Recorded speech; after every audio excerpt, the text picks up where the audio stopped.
नमस्कार दोस्तों, एक बार फिर से आप सभी का स्वागत है आपके अपने YouTube चैनल मैथ्स भाई गजेंद्र सिंह पर। दोस्तों, अपना टॉपिक मैट्रिक्स जो चल रहा था, इसी टॉपिक को आगे बढ़ाते हुए आज जो मैट्रिक्स के गुणनफल को जो अपन ने पिछली क्लास में अपन ने किया था, उस पर ही कुछ सवाल है, वो देख लेते हैं। देखो, उसमें अपन ने देखा था कि एक मैट्रिक्स के बारे में, अगर एक मैट्रिक्स वर्ग मैट्रिक्स है, अगर ए एक वर्ग मैट्रिक्स है, ए एक वर्ग मैट्रिक्स है, तो हमें ध्यान रखना है कि ए जो वर्ग मैट्रिक्स होगी तो इसमें ए प्लस ए का ट्रांसपोज अगर करेंगे, ए प्लस ए का ट्रांसपोज अगर आप लोगे तो वह क्या होगा, या फिर ए का ट्रांसपोज अगर अपन लेते हैं और उसमें ए जोड़ते हैं। देखो, पहली बात, ए क्या होनी चाहिए, वर्ग मैट्रिक्स होनी चाहिए। ए अगर वर्ग मैट्रिक्स है तो ए प्लस ए का ट्रांसपोज, या ए का ट्रांसपोज प्लस ए करो, या ए इंटू ए का ट्रांसपोज करो, या ए का ट्रांसपोज इंटू ए करो, इन सब से जो मैट्रिक्स वापस मिलेगी, क्योंकि देखो दो मैट्रिक्स को जोड़ेंगे तो फिर से एक मैट्रिक्स मिलेगी, अगर दो जो मैट्रिक्स को अपन गुणा करते हैं तो भी एक मैट्रिक्स मिलती है। अगर ए वर्ग मैट्रिक्स है, देखो यहाँ पर अगर ए वर्ग मैट्रिक्स होगी तभी इसका ट्रांसपोज से अपन गुणा कर पाएंगे, क्योंकि शर्त है, क्योंकि गुणा करने के लिए अपने पास क्या शर्त है कि पहली में पंक्तियों की संख्या, पहली मैट्रिक्स में स्तंभ की संख्या है, वो दूसरी मैट्रिक्स में पंक्तियों की संख्या के बराबर होनी चाहिए। तो देखो, यहाँ से अगर ये ए मैट्रिक्स है और ये बी मैट्रिक्स होगी, या इसका ट्रांसपोज जब करेंगे तो ट्रांसपोज करने पर कोटि क्या होगी, उल्टी होगी। यहाँ से जो बी की कोटि मिलेगी वो n क्रॉस m की होगी ट्रांसपोज करने के बाद। तो यहाँ से अपने को पता चल रहा है कि m बराबर n होगा, और m बराबर n कब होगा, जब मैट्रिक्स क्या होगी, वर्ग मैट्रिक्स होगी। तो पहले ध्यान रखना है, अगर a वर्ग मैट्रिक्स है तो a प्लस a का ट्रांसपोज, a का ट्रांसपोज प्लस a और उसका गुणा उसके ट्रांसपोज से, या पहले ट्रांसपोज फिर a का गुणा, ये इनका सब का गुणा करने पर जो मैट्रिक्स मिलेगी वह मैट्रिक्स हमेशा हमें सममित मैट्रिक्स मिलेगी।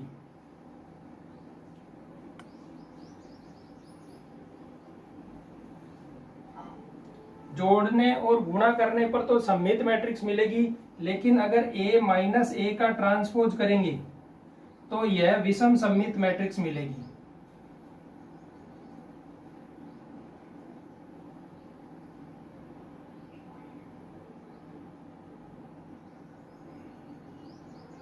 पिछली क्लास में अपन ने देख ही लिया था सममित मैट्रिक्स कौन सी होती है और विषम सममित मैट्रिक्स कौन सी होती है।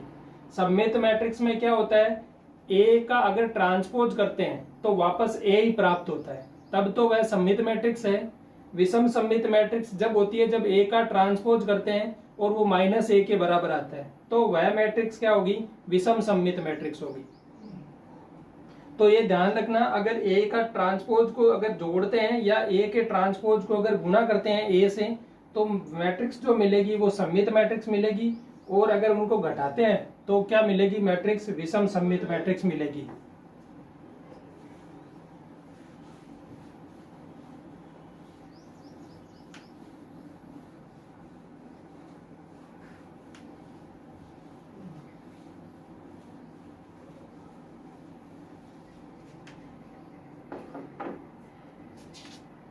अब देखो, इस पे बेस एक सवाल ले लेते हैं। अगर ए मैट्रिक्स, देखो क्या है, मैट्रिक्स ए तो है 2 1 -3 और 4। अब देखो इसका ट्रांसपोज करेंगे तो ए का ट्रांसपोज क्या होगा, ट्रांसपोज होता है पंक्ति को स्तंभ में बदल दो। अब मैं इसको स्तंभ, पहली पंक्ति को पहला स्तंभ लेंगे तो ये हो गया 2 1। यहाँ पर देखेंगे दूसरी पंक्ति को दूसरा स्तंभ करेंगे तो ये हो गया -3 और 4। अब देखो, पहले अपने को देखेंगे a प्लस ए का ट्रांसपोज, a प्लस ए का ट्रांसपोज, ये तभी पॉसिबल है जब कोटि क्या हो, समान हो, और वर्ग मैट्रिक्स है मतलब कोटि समान ही रहेगी। a और a के ट्रांसपोज की कोटि समान है। यहाँ से देखेंगे समान समान अवयव जो अपने स्थान पर है उनको जोड़ेंगे। 2 और 2 कितने हो गए 4। फिर 1 और माइनस के 3 कितना हो रहा है माइनस का 2। फिर माइनस का 3 और 1 क्या हो रहा है माइनस का 2। 4 और 4 कितने हो रहे हैं 8। अब देखो ये क्या मिल रहा है, इस मैट्रिक्स को अपन जब देख रहे हैं ये A प्लस A का ट्रांसपोज है। अगर यह मैट्रिक्स जो मिल रही है, अब इसे चेक करेंगे ये सममित है या विषम सममित है।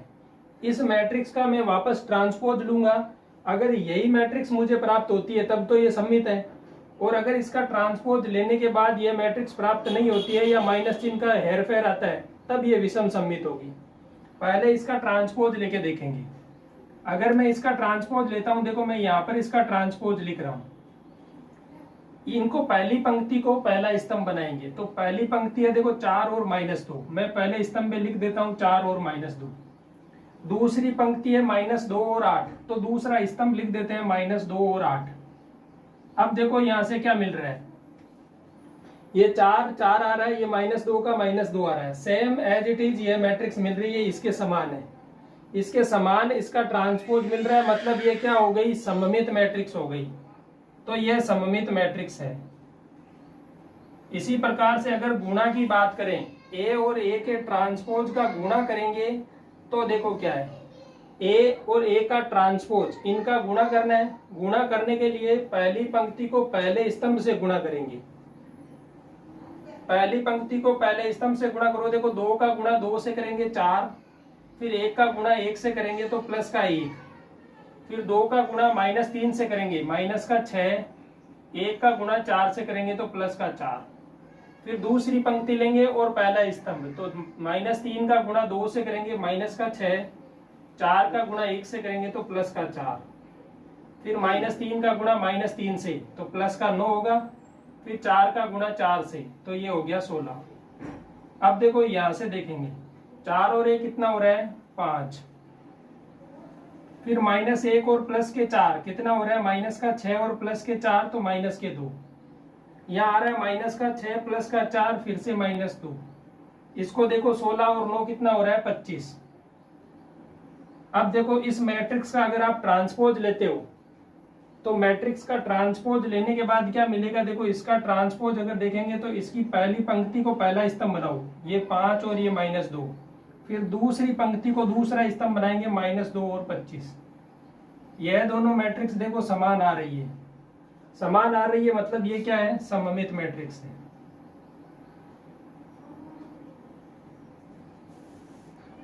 अब देखो A का ट्रांसपोज लिखते हैं। A का ट्रांसपोज जब लेंगे तो A में से A का ट्रांसपोज घटाएंगे। देखो ये 2 में से 2 घटेगा, क्या बच रहा है 0। 1 में से -3 घटेगा तो 1 -3 होगा तो ये प्लस के 3 हो जाएंगे, तो 1 + 3 कितना हो गया 4। यहाँ देखेंगे -3 और 1 माइनस का करेंगे तो -4, 4 में से 4 घटाओ 0। तो देखो पहली बात तो अपन ने कहा था विषम सममित मैट्रिक्स अगर होगी तो उसका मुख्य विकर्ण जो है वो क्या होगा 0 होगा। तो यहाँ पर देखेंगे मुख्य विकर्ण है उसके अवयव 0 है सभी। दूसरी बात, विकर्ण के एक साइड के अवयव और दूसरे साइड के अवयव में क्या फर्क होगा माइनस का फर्क होगा। यहाँ देखेंगे देखो यहाँ पर 4 है और यहाँ पर -4 है। अब मैं इसका ट्रांसपोज लूंगा तो ट्रांसपोज देखो क्या मिलेगा आपको, ये होगा 0 और 4 तो ये हो गया 0 और 4। दूसरी पंक्ति को दूसरा स्तंभ बनाएंगे -4 और 0। अगर मैं इस मैट्रिक्स में से माइनस कॉमन ले लेता हूँ, माइनस कॉमन लूंगा तो माइनस तो आएगा बाहर, इसके बाद देखो ये क्या आ रही है वापस 0, ये माइनस माइनस प्लस के 4 हो जाएंगे, ये 4 है जो माइनस के हो जाएंगे और ये 0 हो जाएगा। यहाँ से देखो ये पूरी वापस A मिल रही है आपको, ये जो मैट्रिक्स थी वही मैट्रिक्स आपको वापस मिल रही है। तो यहाँ से ये कौन सी हो गई विषम सममित मैट्रिक्स हो गई, क्योंकि माइनस का चिन्ह बाहर आ रहा है तो ये विषम सममित है। ये सब तो समझाने के लिए था, अपने को तो याद रखना है अगर A वर्ग मैट्रिक्स हो, दूसरी बात कि A + A का ट्रांसपोज सममित होगा, A + A का ट्रांसपोज सममित मैट्रिक्स होगी, A का ट्रांसपोज + A है वो भी सममित होगी, A और A के ट्रांसपोज का गुणा भी सममित होता है, और A का ट्रांसपोज और फिर A करें क्रम चेंज करें तो भी क्या रहेगी, सममिति रहेगी। लेकिन ध्यान रखना जब माइनस होगा तो क्या होगी, विषम सममित मैट्रिक्स होगी।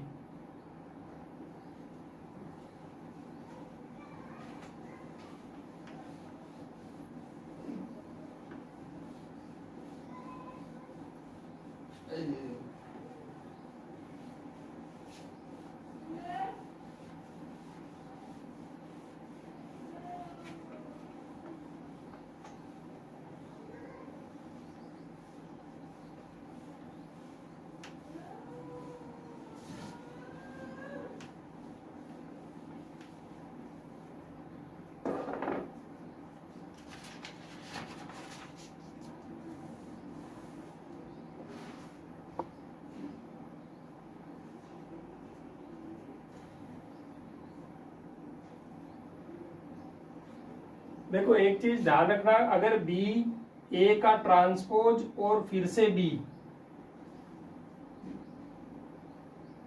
का ट्रांसपोज है ए और बी, अगर यह मैट्रिक्स सममित आपको मिलती है, यह मैट्रिक्स सममित मैट्रिक्स है, बी का ट्रांसपोज ए और उसका गुणा बी से, यह अगर सममित मैट्रिक्स है तो बी जो होगी, बी है वो वर्ग मैट्रिक्स होगी।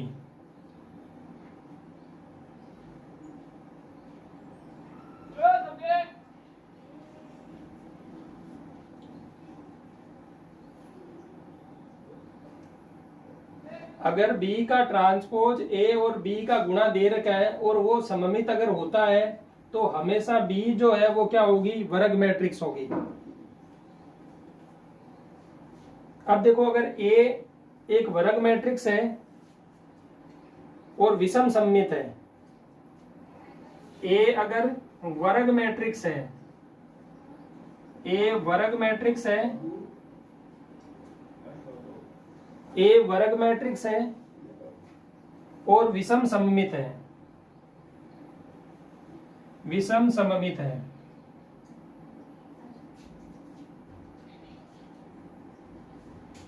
तो a की पावर अगर 2n अपन करेंगे, a की पावर 2n, तब तो वह क्या मिलेगी, सममित मैट्रिक्स मिलेगी, तब तो होगी सममित मैट्रिक्स।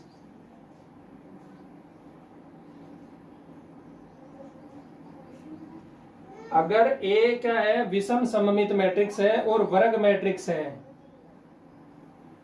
तो a की पावर 2n करेंगे तब तो वह होगी सममित मैट्रिक्स, और a की पावर 2n प्लस 1 करेंगे, a की पावर 2n प्लस 1 करेंगे तो हमें विषम सममित मैट्रिक्स मिलेगी, विषम सममित मैट्रिक्स मिलेगी।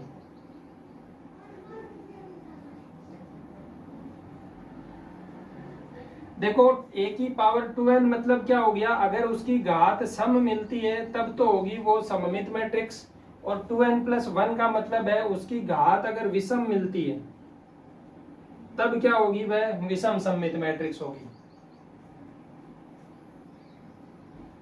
और अगर a विषम सममित है तो b का ट्रांसपोज a और ये b, ये क्या होगी, ये भी विषम सममित मैट्रिक्स होगी, विषम सममित होगी अगर a क्या है, विषम सममित है तो।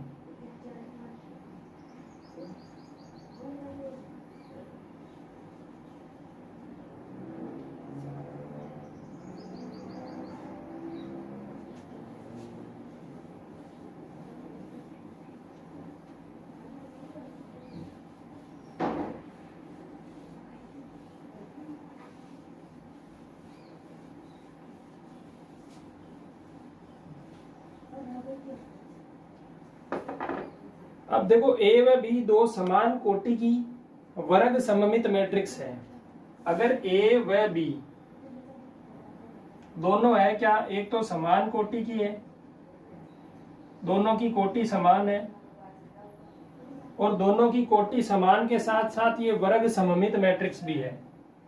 अगर समान कोटि और वर्ग सममित मैट्रिक्स है तो a प्लस बी तो होगा क्या, सममित होगी, ए प्लस बी करेंगे तो वो सममित होगी, यहाँ पर ए माइनस बी भी क्या होगी, सममित होगी। ए गुणा बी भी सममित होगा, ये भी सममित मैट्रिक्स होगी। ये कुछ मान है जो अपने को सीधा याद रखना है। यहाँ पर ए बी प्लस बी ए ये सममित होगी, लेकिन ए बी माइनस बी ए ये है जो विषम सममित होगी।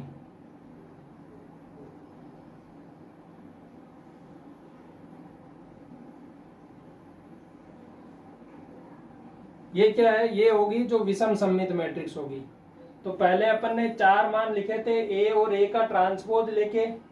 अब ये ए और बी दो समान कोटि की वर्ग सममित मैट्रिक्स है, तो ये 4 मान हो रहे, ए प्लस बी सममित होगा, ए माइनस बी भी सममित होगा, ए बी प्लस बी ए भी सममित होगा, लेकिन ए बी माइनस बी ए ये विषम सममित होगा।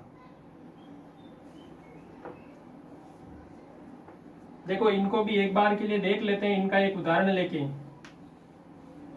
ए और बी क्या है दोनों, पहली बात तो ये एक सममित भी है और वर्ग मैट्रिक्स भी है, समान कोटि की सममित और वर्ग मैट्रिक्स है। ए और बी दो मैट्रिक्स मानते हैं।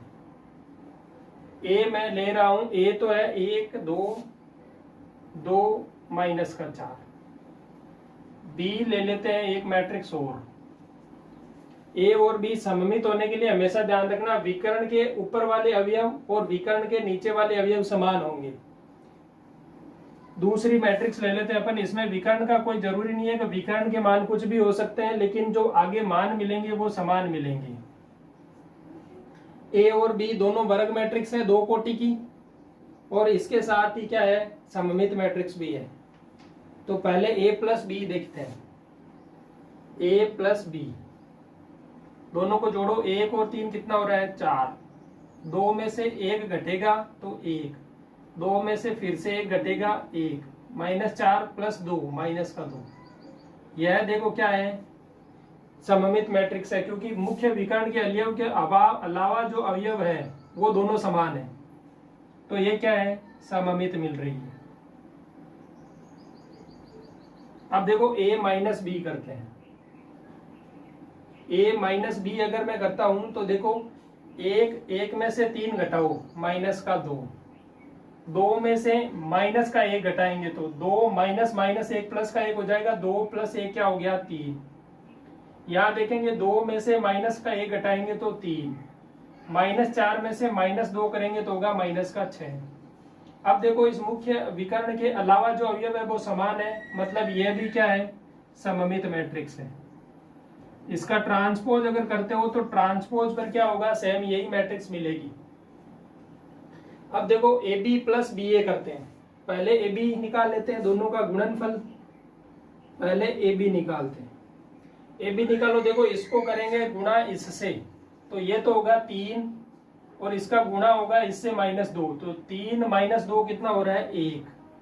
फिर इसी का गुणा अगले स्तंभ से करेंगे तो 1 का गुणा -1 से, माइनस का 1, 2 का गुणा 2 से 4, माइनस का 1 प्लस का 4 क्या हो रहा है, प्लस का 3। फिर दूसरी पंक्ति पहला स्तंभ लेंगे, 2 का गुणा 3 से करेंगे 6, 4 का गुणा -1 से करेंगे 4, तो 6 और 4 कितने हो गए, 10। फिर यहां से देखेंगे इसका गुणा करेंगे इससे, 2 का गुणा -1 से, माइनस का 2, -4 का गुणा 2 से तो -8, -2 और -8 कितना हो रहा है, -10। ये तो मिला है ए बी। देखो ए बी में ना तो ये सममित है ना विषम सममित है। तो ए बी की बात अपन ने नहीं की थी, वहां पर लिखा यह था कि ए बी प्लस बी ए सममित होगा और ए बी माइनस बी ए है वो क्या होगा, विषम सममित। ए बी अपने पास आ गया। अब करते हैं बी ए। बी ए में हमेशा आपको पता है क्या रहेगा, बी ए में रहेगा इस पहले बी लिखेंगे फिर ए लिखेंगे, मतलब बी की पहली पंक्ति इसके पहले स्तंभ से होगी। मैं यहाँ एक बार ए यहाँ लिख देता हूँ, ये होगा 1 2 2 -4। अब देखो इसकी पहली पंक्ति पहले स्तंभ से गुणा होगी, 3 का गुणा 1 से करेंगे 3, -1 का गुणा 2 से करेंगे -2, 3 - 2 क्या हो रहा है, 1। 3 का गुणा 2 से करेंगे 6, -1 का गुणा -4 से करेंगे 4, 6 और 4 क्या हो रहा है 10। यहाँ देखेंगे -1 का गुणा 1 से, माइनस का 1, 2 का गुणा 2 से 4, 4 में से माइनस का 1 करेंगे तो क्या होगा 3। यहाँ देखेंगे माइनस का 1 का गुणा 2 से, माइनस के 2, 2 का गुणा -4 से माइनस का 8, -2 और -8 माइनस का 10। अब देखो पहले इनको करेंगे AB प्लस BA करते हैं। AB प्लस BA में लिखता हूं, AB प्लस BA। इस मैट्रिक्स को लिखेंगे, देखो 1 का गुणा 1 से करेंगे तो 1 + 1 2 हो गया, 3 और 10 कितने हो गए 13। फिर देखेंगे 10 और 3 कितने हो गए 13, और ये माइनस का 10 और माइनस का 10 माइनस के 20। अब देखो ये मैट्रिक्स सममित है या नहीं है। मुख्य विकर्ण के अलावा जो अवयव है वो समान है।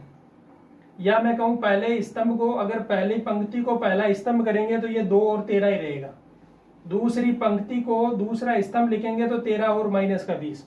मतलब यह है कि यही मैट्रिक्स है जो वापस आएगी ट्रांसपोज करने पर। तो यह क्या आ गई सममित मैट्रिक्स। अब यहां देखो AB माइनस BA,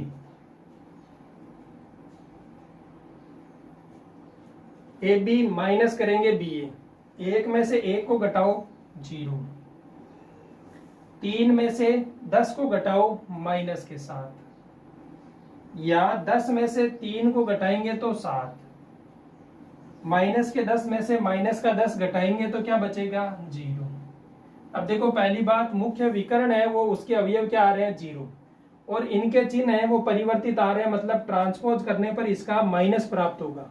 अगर इसे A मानते हैं या P मानते हैं तो ट्रांसपोज लेंगे तो वो माइनस का P आएगा।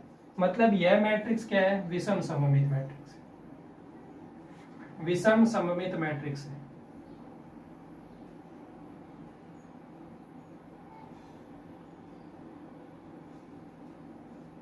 तो हमें जो 4 चीजें हैं वो ध्यान रखनी है। A और B अगर दो वर्ग समान कोटि की वर्ग सममित मैट्रिक्स है, A और B दोनों की कोटि समान है और वर्ग सममित मैट्रिक्स है, तो A प्लस B सममित होगी, A माइनस B भी सममित होगी, AB प्लस BA सममित होगी, AB माइनस B है वो विषम सममित होगी।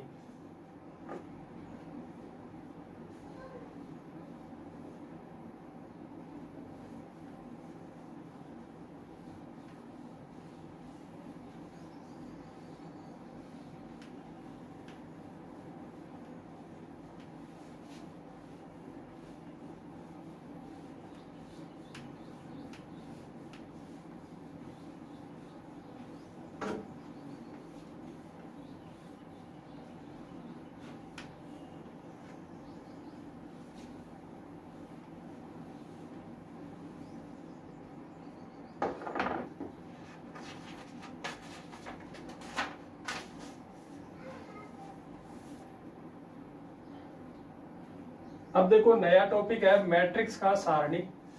मैट्रिक्स का सारणिक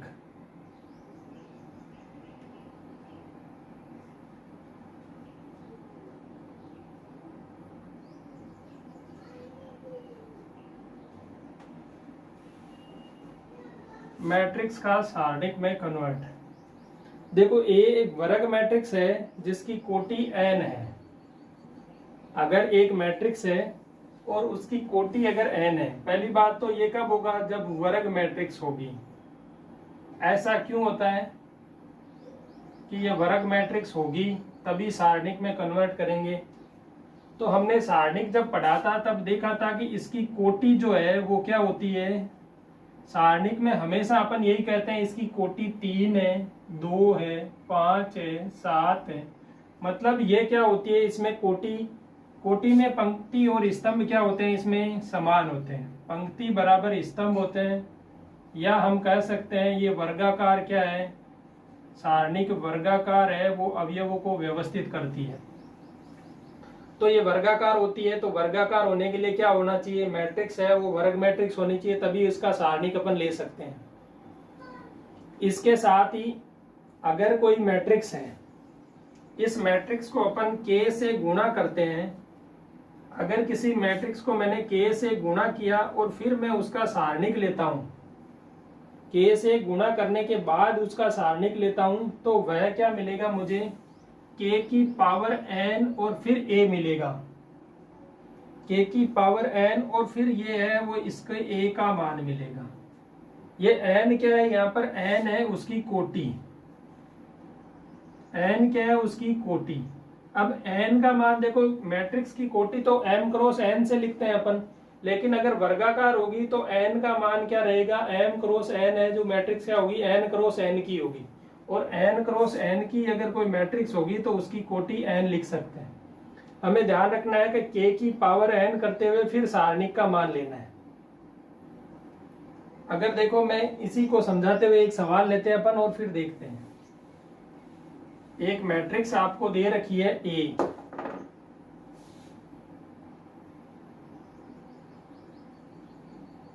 एक दो माइनस का थी, फिर इसके साथ है -1 -2 4, फिर है 1 5 और 0। ये एक मैट्रिक्स आपको दे रखी है और आपसे मान पूछा है 5a का सारणिक। 5a का सारणिक क्या होगा, तो यहां से अगर इसकी वैल्यू निकालेंगे तो देखो पहले इसको क्या करेंगे, 5 से गुणा।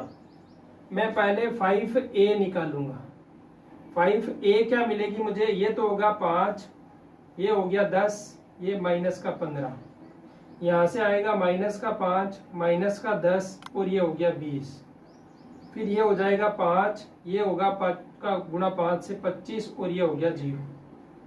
ये तो हो गया 5a। अब 5a का आकन अपने को क्या करना है, सारणिक निकालना है।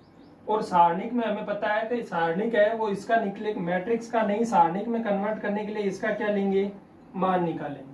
सारणिक के लिए अपन क्या करेंगे, आगे लिख देंगे दो स्तंभ को, 5 -5 और 5। ये वाला भी आगे लिखेंगे 10 -10 और 25।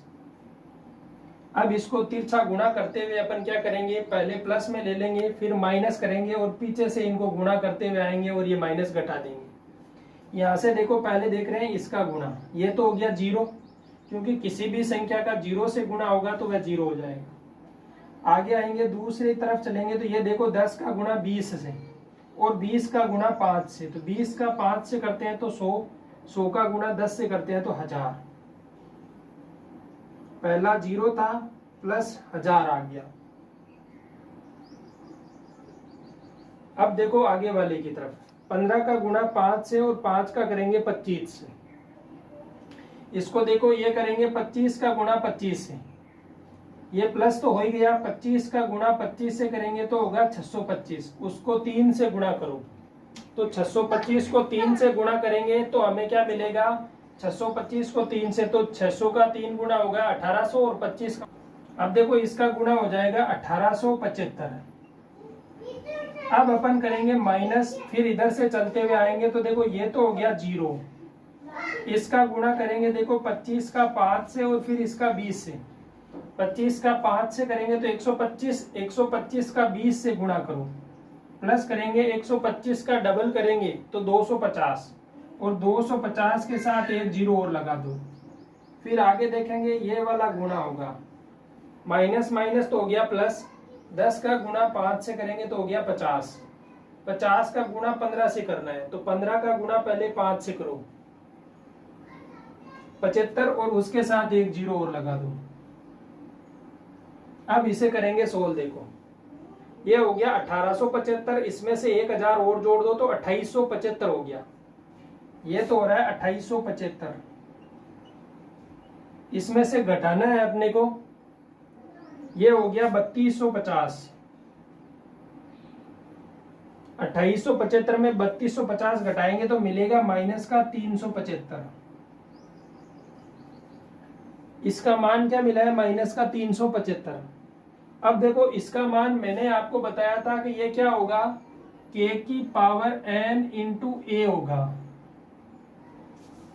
तो 5 मैंने दिया, इसकी कोटि क्या है, 3 गुणा 3 की, तो 5 की पावर तो हो जाएगी 3 और उसके साथ आएगा a का सारणिक। अब ए का सारणिक अपन निकाल सकते हैं। देखो यहाँ से 1 माइनस का 1 1, 2 माइनस का 2 और 5, इसको गुणा करो 0, ये हो गया 8,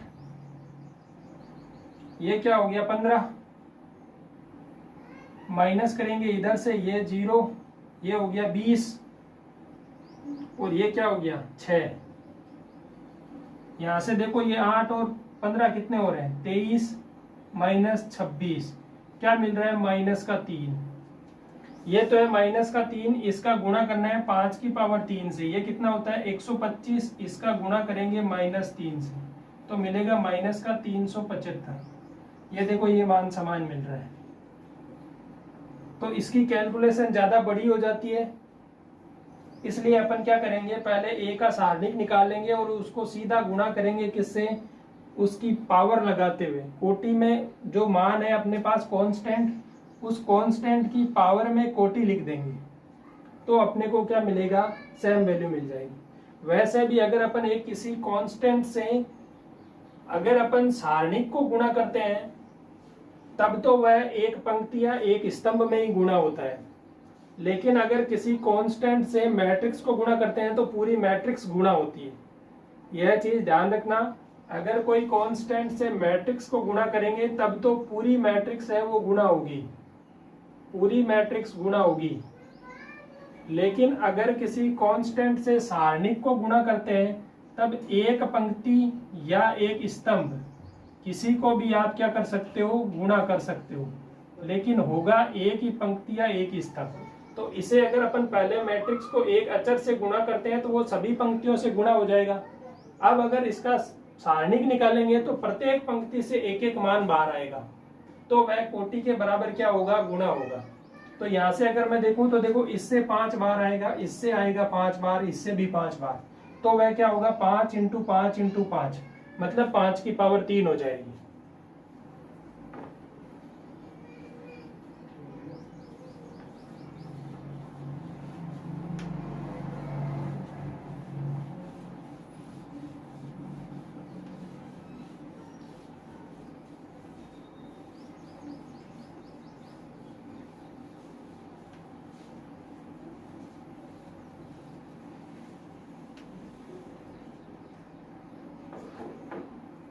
अब देखो व्युत्क्रमणीय मैट्रिक्स और अव्युत्क्रमणीय मैट्रिक्स, मतलब किसी मैट्रिक्स का इनवर्स निकालना हो तो कैसे निकालेंगे।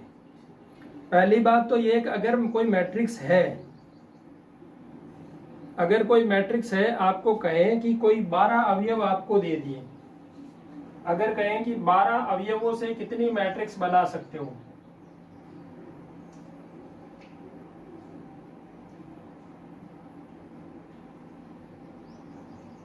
बारह अवयवों से कितनी मैट्रिक्स बनाई जा सकती है। तो देखो मैट्रिक्स के लिए पहली बात वर्गाकार होना जरूरी नहीं है, वर्गाकार होना जरूरी नहीं है तो अपन एक पंक्ति मैट्रिक्स भी बना सकते हैं। पंक्ति मैट्रिक्स में क्या होगा, एक पंक्ति होगी और बाकी क्या होंगे स्तंभ होंगे। इसके साथ इसकी एक स्तंभ मैट्रिक्स भी बना सकते हैं जिसमें पंक्तियां तो 12 है लेकिन स्तंभ क्या है 1। मैंने कहा था हमेशा ध्यान रखना, पहला अंक है वो पंक्ति को दर्शाएगा, दूसरा अंक स्तंभ को दर्शाएगा। इसमें ध्यान, ये देखो ये दोनों अलग अलग मैट्रिक्स है। ये मैट्रिक्स 1 इंटू 12 है वो इस टाइप की होगी, इसमें यहाँ पर अवयव होंगे जो 12 अवयव होंगे। ये 12 इंटू 1 वाली मैट्रिक्स इस टाइप की होगी जिसमें 12 पंक्तियां होगी और एक एक ही अवयव होंगे प्रत्येक पंक्ति में। तो ये दोनों मैट्रिक्स अलग अलग होगी। तो अगर 12 अवयव अपने पास है तो 12 अवयव से 1 इंटू 12 की मैट्रिक्स निकाल सकते हैं, 12 इंटू 1 की निकाल सकते हैं। फिर देखेंगे देखो 2 इंटू 6 की मैट्रिक्स भी निकाल सकते हैं, 6 इंटू 2 की मैट्रिक्स भी निकाल सकते हैं। फिर 3 इंटू 4 की मैट्रिक्स भी आ सकती है और 4 इंटू 3 की मैट्रिक्स भी आ सकती है।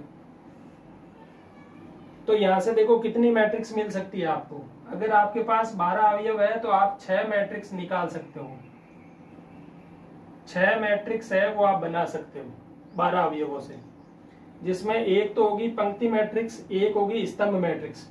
और देखो इनमें कोई भी मैट्रिक्स ऐसी नहीं होगी जो वर्गाकार होगी, वर्गाकार नहीं होगी। वर्गाकार अगर मैट्रिक्स ही नहीं है तो आपको पता है कि यहाँ से आप अदिश मैट्रिक्स भी नहीं लिख सकते, क्योंकि अदिश मैट्रिक्स के लिए पहले क्या होना चाहिए, वर्गाकार होना आवश्यक है। इकाई मैट्रिक्स भी इनमें नहीं लिख सकते। तो ध्यान रखना, वो परिभाषा से इकाई मैट्रिक्स, वर्गाकार मैट्रिक्स, अदिश मैट्रिक्स, विकर्ण मैट्रिक्स। अब देखो, व्युत्क्रम अगर किसी मैट्रिक्स का आप निकालते हो तो व्युत्क्रम तभी पॉसिबल होगा जब उसका क्या हो, सारणिक जीरो नहीं हो।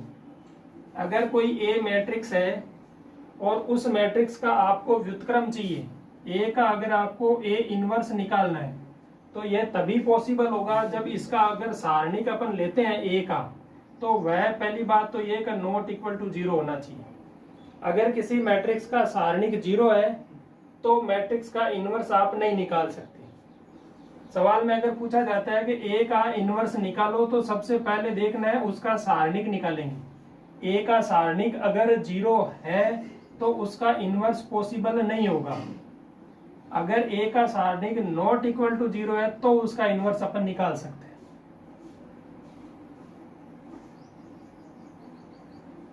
अब इनवर्स निकालने के लिए आपको सेकंड मैट्रिक्स की जरूरत होगी, और सेकंडज मैट्रिक्स जो है वो अपने को पता है कि अपन ने पहले भी निकाला था सारणिक में।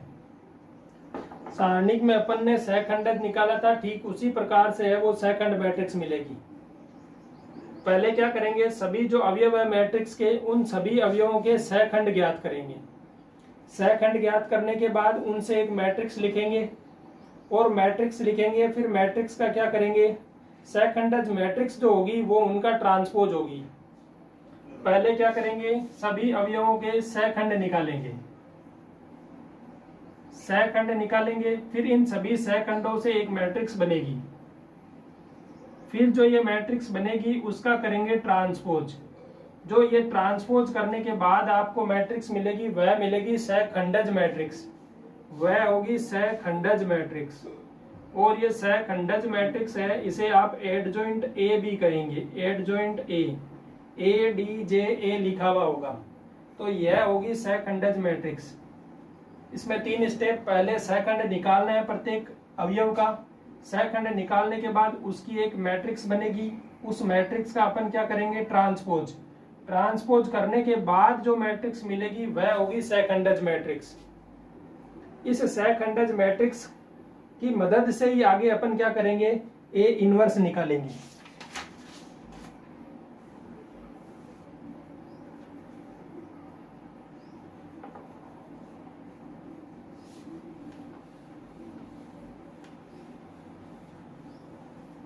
देखो सहखंडज मैट्रिक्स कैसे प्राप्त करेंगे। देखो पहले लेते हैं अपन एक मैट्रिक्स ले लेता हूं। मैट्रिक्स है 1 माइनस का 3 और 2, फिर आगे है 1 1 और 5। अगली पंक्ति दे रखी है 3 माइनस का 1 और 4। यह तो एक मैट्रिक्स दे रखी है। अब इस मैट्रिक्स के प्रत्येक अवयव का अपने को पहले क्या निकालना है, सहखंड। और सहखंड निकालने के लिए अपने पास पहले आपने सीख रखा है कि सहखंड कैसे निकालते हैं। उपसारणिक में चिन्ह के साथ अगर कोई लिखते हैं अपन, तो वहां से अपने को क्या मिलेगा, सहखंड मिलेगा। और जिस अवयव का निकालना है उस अवयव का स्तंभ और उस अवयव की पंक्ति, उन दोनों को छोड़ देते हैं। उसके बाद जो मैट्रिक्स मिलती है उस मैट्रिक्स को अपन क्या करेंगे, उसका मान निकालेंगे, और उसके मान से ही क्या होगा, सहखंड मैट्रिक्स मिल जाएगी। देखो मैं अगर A11 की बात करूं, A11 का सहखंड क्या होगा, कैपिटल में लिखते हैं इसको A11। यह तो लिखते हैं अवयव के लिए और यह लिखते हैं सहखंड के लिए। यहां से A11 का देखो ये वाला होगा मान, इसको छुपा दो और इस पंक्ति को छुपा दो। अब मिलेगी ये वाली मैट्रिक्स, 2x2 की मैट्रिक्स मिल रही है। इसमें इसका मान निकालेंगे, इसको गुणा करेंगे 4, माइनस करेंगे इनका गुणा, तो ये क्या हो रहा है, माइनस का 5। तो 4 माइनस माइनस 5 कितने हो गए, 4 प्लस 5, ये हो गया 9। ठीक, आगे निकालेंगे A12। यहां से देखो पहली पंक्ति का दूसरा स्तंभ, इनको छुपा देना है। तो यहां से मिलेगा क्या, देखो 1 का 4 से गुणा करेंगे, तो 4 यहाँ से होगा 5 का गुणा 3 से, माइनस का 5 का गुणा 3 से तो 15। अब यहाँ पर देखो ये तो आएगा कितना, माइनस का 15 में से 4 घटाओगे तो माइनस का 11। लेकिन दूसरा स्तंभ है यहाँ पर देखो माइनस 1 की पावर क्या होती है, आई प्लस जे। तो आई प्लस जे विषम है तो क्या आता है, चिन्ह माइनस का आएगा। तो जो बाहर माइनस आएगा उस माइनस से गुणा होते हुए ये आ जाएगा 11। अब देखो आगे आएगा A13। अब 13 क्या है, सम है दोनों का योग, मतलब माइनस वाला चिन्ह नहीं आएगा बाहर। A13 का ये पहली पंक्ति गई, पहला स्तंभ गया, इसका गुणा करेंगे माइनस का 1, इसका गुणा करो माइनस का 3, ये क्या आ रहा है माइनस के 4। अब इसके बाद लेंगे दूसरी पंक्ति का पहला अवयव, तो ये दूसरी पंक्ति और पहला स्तंभ जाएगा -3 का गुणा -4 से, -3 का गुणा -4 से माइनस का 12, फिर माइनस करेंगे, दूसरी पंक्ति गई, पहला स्तंभ गया, तो 3 का 4 से हो गया। अब इसको करेंगे -1 का 2 से, तो माइनस का 2। अब बाहर प्लस लूंगा या माइनस, देखो यहाँ पर इनका जोड़ क्या आ रहा है, विषम, तो यहाँ पर बाहर माइनस आएगा। यहां से देखेंगे ये देखो माइनस माइनस प्लस का 2 हो जाएगा, -12 प्लस के 2, माइनस का 10 वापस माइनस से गुणा होगा तो प्लस का 10। इसके बाद देखेंगे A22, दूसरी पंक्ति का दूसरा स्तंभ, दूसरी पंक्ति और दूसरा स्तंभ खत्म कर दो। 1 का गुणा 4 से करेंगे 4, फिर 3 का गुणा 2 से करेंगे 6। यहाँ पर देखो माइनस प्लस का क्या रहेगा, 2 और 2 क्या है 4, सम संख्या है, मतलब यहाँ पर पॉजिटिव ही रहेगा। अब इनका जोड़ो तो 4 में से 2 6 घटाएंगे तो माइनस का 2। आगे देखेंगे A2, दूसरी पंक्ति तीसरा स्तंभ, तो 1 का गुणा 1 से, माइनस का 1 हो गया, फिर यहाँ 3 का गुणा -3 से, तो ये हो जाएगा माइनस का 9। बाहर जो है वो क्या आएगा, माइनस आएगा, क्योंकि ये क्या है, विषम संख्या। यहाँ देखो ये हो गया प्लस का 9, प्लस के 9 में से 1 घटाओ तो प्लस के बचे 8, और 8 का माइनस से गुणा करेंगे तो माइनस का 8। अब आएगा A31 में तीसरी पंक्ति जाएगी, पहला स्तंभ जाएगा, गुणा करो माइनस का 15 और इसका गुणा होगा तो माइनस के 2, ये हो गए माइनस के 17। 3 और 1 4 है तो चिन्ह का कोई फर्क नहीं आएगा। आगे देखेंगे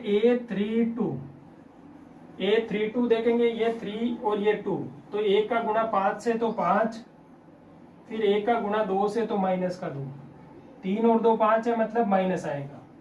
यहां से आ गया माइनस का 3।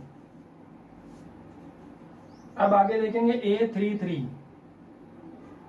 A33 देखो ये तीसरी पंक्ति और तीसरा स्तंभ, तो 1 -3, 1 -3, ये होगा प्लस का 4, और 3 और 3 6 हो रहा है, मतलब चिन्ह वही रहेगा। अब ये तो क्या है, इसके एडजॉइंट, या अपन कह सकते हैं जो सहखंड अपने को मिले हैं वो सहखंड अपने को ये मिल गए।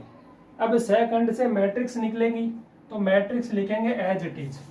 9 पहली पंक्ति का पहला अवयव, फिर पहली पंक्ति का दूसरा अवयव, फिर पहली पंक्ति का तीसरा अवयव, ठीक इसी प्रकार से दूसरी पंक्ति का पहला अवयव, दूसरी पंक्ति का दूसरा अवयव, और ये दूसरी पंक्ति का तीसरा अवयव। फिर यहाँ से देखेंगे ये तीसरी पंक्ति का पहला अवयव, ये दूसरा अवयव और ये तीसरा अवयव। यह मैट्रिक्स मिली है वो सहखंडज मैट्रिक्स नहीं है। अब जो आएगा वो इसका ट्रांसपोज करेंगे तब अपने को सहखंड मैट्रिक्स मिलेगी। एडजॉइंट ए की बात करेंगे तो वह कब मिलेगी, इसका ट्रांसपोज करने के बाद। इसका करो ट्रांसपोज, 9 11 माइनस का 4, फिर आगे होगा 10 माइनस का 2 माइनस का 8, फिर होगा माइनस का 17 माइनस का 3 और 4। यह जो मैट्रिक्स मिलेगी वो उस ए मैट्रिक्स की सहखंडज मैट्रिक्स होगी। अब देखो इस मैट्रिक्स को यहाँ लिखने के बाद ट्रांसपोज करते हो तो अपन इसको सीधा ही लिख सकते हैं। सीधा किस टाइप से लिखते हैं, ये जो पहली वाली पंक्ति लिखते हैं, इस पहली पंक्ति को सीधा ही पहले स्तंभ में लिख देते हैं। जैसे जो मैंने ये मान देखे, ये मान पहली पंक्ति के मान है, इनको मैं पहले स्तंभ में लिख देता हूँ, 9, 11 और -4। दूसरी पंक्ति के जो मान है इनको अपन दूसरे स्तंभ में लिख देते हैं, 10, -2, -8। फिर तीसरी पंक्ति में जो मान लिखने हैं उनको तीसरे स्तंभ में लिख देते हैं, -17, -3 और 4। अब देखो ये और ये मैट्रिक्स समान है, तो हमें ये टाइम बचाने के लिए सीधा पंक्ति वालों को स्तंभ में ही लिख देना है ट्रांसपोज करते हुए, क्योंकि पहले मैट्रिक्स लिख के फिर ट्रांसपोज करोगे तो टाइम लगेगा। इससे अच्छा है सीधा ही क्या करेंगे अपन, ट्रांसपोज वाली मैट्रिक्स लिख रखते हैं। पंक्ति में जो लिखना था वो मैंने सीधा ही स्तंभ में लिख दिया है, और स्तंभ में लिख दिया है तो ये क्या हो गई, सीधी ट्रांसपोज मिल गई। तो ये है इसका एडजॉइंट, मतलब सहखंडज मैट्रिक्स अपने को मिल गई है। आगे की क्लास में अपन देखेंगे इनवर्स कैसे निकालते हैं और जो इस पे सवाल बनते हैं वो। धन्यवाद।